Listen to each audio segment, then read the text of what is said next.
والصلاة والسلام على من لا نبي بعده اما بعد فاعوذ باللہ السمیع العلیم من الشیطان الرجیم بسم اللہ الرحمن الرحیم قال اللہ عز وجل یا ایہا الذین آمنوا اتقوا اللہ ولتنظر نفس ما قدمت لغد واتقوا اللہ ان اللہ خبیر بما تعملون۔ محترم سامعین، آپ حضرات کے سامنے اللہ رب العالمین کی مقدس کتاب قرآن مجید 28ویں پارے سے سورۃ الحشر سے ایک آیت نمبر 18 تلاوت کی گئی۔ اللہ رب العالمین نے اس آیت کریمہ کے اندر بڑا ہی زبردست پیغام اور بڑا ہی بہترین اور بہت ہی ضروری حکم ہے جس کا تعلق اہل ایمان سے ہے، ایسے پیغام کو اہل ایمان کے نام کیا ہے اس آیت کریمہ کے اندر اللہ رب العالمین نے۔ لہذا اس پیغام کی اہمیت کے پیش نظر، اس پیغام کے اہم ہونے کی وجہ سے اہل ایمان کا اس پیغام سے باخبر ہونا اور اس پیغام کو جاننا انتہائی ضروری ہے تاکہ وہ اس پیغام کے لیے تیاری کریں اور اس پیغام کے مطابق اپنے عمل کو انجام دیں۔ تو آئیے اللہ رب العالمین نے اس آیت میں اہل ایمان کو خطاب کر کے وہ کون سا پیغام ہے جس کا حکم دیا ہے، جسے اللہ نے بتلایا ہے۔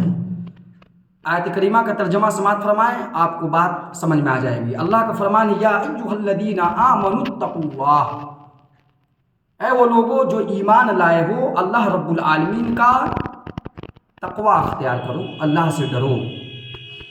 اللہ رب العالمین کا تقوی کتنا ضروری ہے یہ ہم سبھی لوگ جانتے ہیں۔ اس کے اوپر گزشتہ دروس کے اندر باتیں آئیں اور وہ آپ کے سامنے واضح بھی کی گئی ہیں۔ اس کے بعد اللہ رب العالمین نے کہا ہے وَلْتَنْظُرْ نَفْسٌ مَّا قَدَّمَتْ لِغَدٍ وَاتَّقُوا اللَّهَ وَلْتَنْظُرْ نَفْسٌ مَّا قَدَّمَتْ لِغَدٍ، اور ہر شخص کو، ہر نفس کو اس بات کی فکر ہونی چاہیے کہ اس نے کل کے لیے کیا کمایا ہے اور اس نے کل کے لیے کیا بھیجا ہے، یعنی آخرت کی فکر ہونی چاہیے۔ فکر آخرت کا پیغام اور فکر آخرت کی دعوت اللہ رب العالمین نے اس آیت کریمہ کے ذریعے سے اہل ایمان کو دیا ہے۔ آج ہم اور آپ اور مسلمانوں کی اکثریت بدقسمتی سے آخرت کو بھلا بیٹھی ہے، آخرت کو بھلا بیٹھی ہے۔ اس دنیا کو ہی ان کے احوال اور ان کے عادات و اطوار کو دیکھ کر کے ایسا محسوس ہوتا ہے کہ انہوں نے اسی دنیا کو ہی اپنا سب کچھ سمجھ لیا ہے، جبکہ ہم سبھی لوگ جانتے ہیں کہ اللہ رب العالمین نے ہمیں اور آپ کو اس دنیا کے اندر کیوں بھیجا ہے۔ اللہ رب العالمین نے اس دنیا کے اندر ہمیں اور آپ کو کیوں پیدا کیا ہے، اس کا جواب ہمیں چاہیے۔ آپ حضرات میں سے جن کے پاس جو جواب ہو وہ بتلا سکتے ہیں، بتلائیے اللہ نے ہمیں اور آپ کو دنیا میں کیوں بھیجا؟ اپنی عبادت کے لیے۔ ماشاءاللہ، بہت اچھا۔ آیت کریمہ کا ترجمہ آپ نے پڑھ دیا، یعنی گویا کہ ترجمہ آپ نے کر دیا، اپنی عبادت کے لیے اللہ نے بھیجا ہے۔ تو یہ ٹاسک ہے اللہ رب العالمین کی طرف سے کہ عبادت کو مد نظر رکھو، ذہن میں بٹھاؤ۔ جو شخص اسی وجہ سے، جو شخص اس دنیا کے اندر، یہی تو فرق ہے اہل ایمان اور غیر اہل ایمان میں۔ ایمان والا جو ہے اس میں، اس کے طرز زندگی میں، اس کی طرز زندگی میں اور اس کے اقوال و افعال میں اور اس کی زندگی گزارنے کے طریقے میں، اور جو لوگ اہل ایمان نہیں ہیں، جو غیر اہل ایمان ہیں، جو کفار مشرکین ہیں، ان کی طرز زندگی میں یہی فرق ہے، بنیادی فرق ہے۔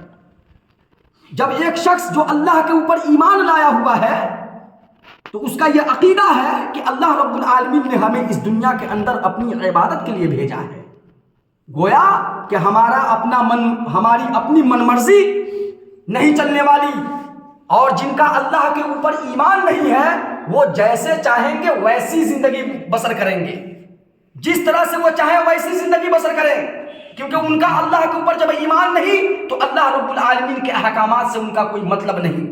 لیکن ایک بات یاد رکھ لیں جو سب سے بڑی حقیقت ہے، کتنا بڑا اللہ رب العالمین نے پیغام دیا ہے، کل نفس ذائقۃ الموت، کہ ہر شخص کو موت کا مزہ چکھنا ہے. آخر وہ شخص جو اللہ رب العالمین کی عبادت ذہن میں بٹھا کر کے کہ اللہ کی عبادت کے ہی وجہ سے، اللہ کی عبادت کی ہی وجہ سے ہم دنیا کے اندر آئے ہوئے ہیں، ہمارا جو مقصد تخلیق ہے، ہماری تخلیق کا جو مقصد ہے وہ یہی ہے کہ اللہ رب العالمین کی عبادت کریں. تو جو اس ٹاسک کو اور اس کام اور اس اللہ رب العالمین کی طرف سے جو اب ملا ہے پیغام، اپنے اس مقصد کو جس نے یاد رکھا وہ بھی ایک دن موت کا مزہ چکھے گا، اسے بھی موت آئے گی. اور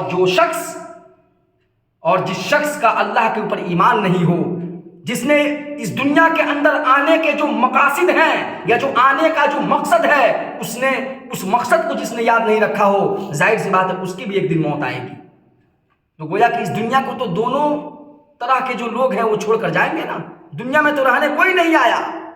گویا کہ ہمیں اور آپ کو عبادت کے واسطے اللہ نے بھیجا ہے، اس دنیا کے اندر اس وجہ سے بھیجا ہے کہ اس دنیا میں رہ کر کے ایک ایسی دنیا کی تیاری کر لو، اس دنیا کے اندر اس زندگی کے ذریعے سے جو اللہ کی طرف سے ڈھیروں سارے انعامات و احسانات میں سے اللہ کا ایک بہت بڑا انعام اور احسان یہ بھی ہے کہ اس نے ہمیں اور آپ کو وجود بخشا، پیدا کیا.